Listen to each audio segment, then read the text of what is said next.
Hey, I am getting ready to whip up some non-toxic bleach because I need some. And I thought, why not just show how easy this is to make. Bleach by itself has just got so much in it that I don't want on me. I don't want to smell it. I don't want it on my clothes. I don't want it absorbing into my skin. So, and it's dangerous for kids too. So I'm going to show you how to make some non-toxic bleach. And this is what I use in my laundry and all that kind of fun stuff. So super, super easy, and it works super well. Okay, so this is so super easy. I have everything set up.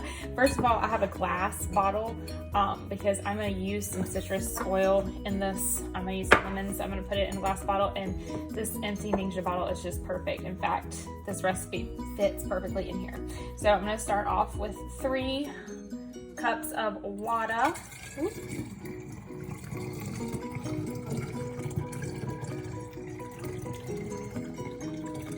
It almost fills it up. All right, then we're gonna do half a cup. You know what, I'm gonna pour just a smidge of that out because my little 3 cups is missing on my my measuring cup. It's rubbed off, and I think I did the couple ounces too much. All right, peroxide, and this is half of a cup.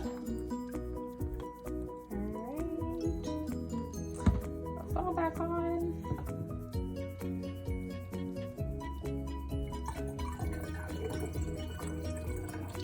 Perfect. And then I'm going to do 2 capfuls of my face cleaner. 1, 2. All right.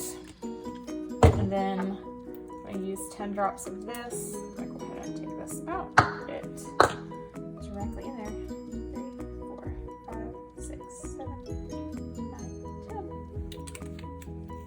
10. Voila, that is it, guys.